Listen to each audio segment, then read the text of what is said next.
अभी मेरे पास जो स्टेटमेंट है वो बोलता है कि क्या होगा जब दो चार्जेस के बीच में कोई मीडियम प्लेस कर दिया जाए, है ना।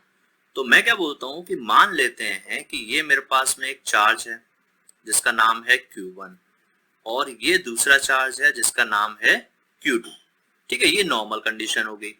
अब हमने क्या बोला, इन दोनों चार्जेस के बीच में मैं प्लेस करता हूं एक मीडियम को।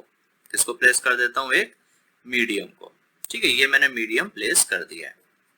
ओके, अब क्या इफेक्ट होता है इस मीडियम का, ये मेरे को बताना है।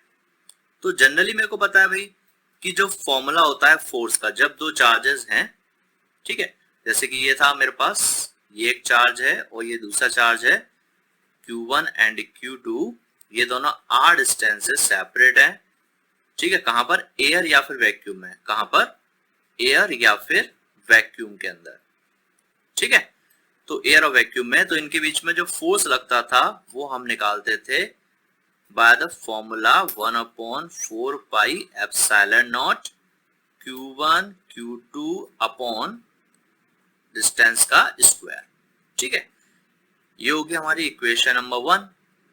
और जब हम बात करते हैं कि दोनों चार्जेस के बीच में हमने एक मीडियम को प्लेस कर दिया है, किसको प्लेस कर दिया है? एक मीडियम को प्लेस कर दिया है, तो F का जो फॉर्मूला हो जाएगा वो होगा 1/4 pi epsilon Q1 Q2 upon distance between them. कितनी है? मान लेते हैं इनके बीच में डिस्टेंस कितनी है? R है। ठीक है, इसका फॉर्मूला ये हो जाएगा। यहाँ मैंने एप्सिलॉन नॉट लिया था, यहाँ पर मैंने एप्सिलॉन लिया है। एप्सिलॉन नॉट क्या था? एयर और वैक्यूम के लिए, और एप्सिलॉन किसके लिए? मीडियम के लिए। ठीक है, ओके। तो मैं बात कर सकता हूं यहां से, epsilon not is the absolute permittivity. Absolute permittivity. ठीक है, और एप्सिलॉन क्या है? सिंपल हम बोलेंगे परमिटिविटी ऑफ मीडियम। क्या बोलेंगे? Permittivity of medium.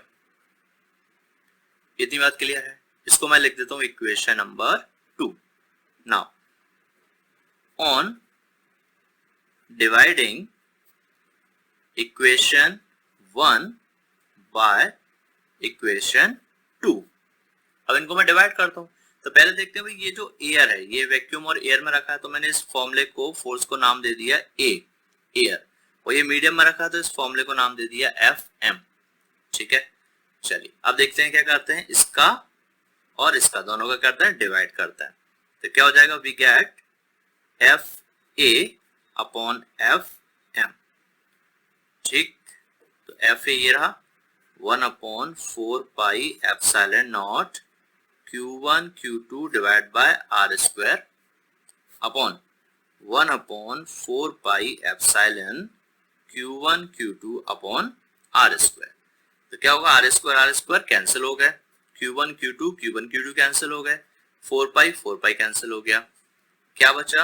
ऊपर बचा 1/एप्सिलॉन नॉट और नीचे बचा 1/एप्सिलॉन। अब क्या हो जाएगा? नीचे वाले को हम रेसिप्रोकल करके क्या कर देते हैं? मल्टीप्लाई कर देते हैं। तो आंसर मेरे पास क्या आ जाएगा? Epsilon upon epsilon not. इतनी बात ओके है?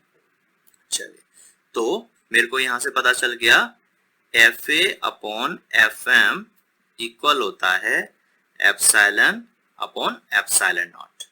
ठीक है, एंड ये जो वैल्यू है ये FA अपॉन FM या फिर एप्सिलॉन अपॉन एप्सिलॉन नॉट, इसको मैं डिनोट करता हूं एप्सिलॉन R से। और एप्सिलॉन R को मैं क्या बोलता हूं? रिलेटिव, क्या बोलता हूं? Relative permittivity. क्या बोलते हैं इसे? Relative permittivity. तो कहने का मतलब क्या हो जाएगा? FA upon FM is equal to epsilon R। ठीक है, तो ये मेरा फॉर्मूला हो जाएगा किसके लिए? रिलेटिव परमिटिविटी के लिए। अब यहां से बहुत सीधी सीधी बात क्लियर है कि डिफाइन क्या हो जाएगी रिलेटिव परमिटिविटी की, कि force between charges when they are placed in vacuum और air to the force between charges when they are placed in certain medium. तो ये हो जाएगी एप्सिलॉन R की डिफाइन। तो मैं यहाँ पर डिफाइन लिख लेता हूं। तो मैं क्या बोलूंगा? रिलेटिव परमिटिविटी यानी epsilon R is defined as the ratio of force between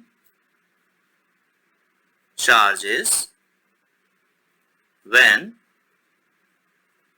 placed in air or vacuum to the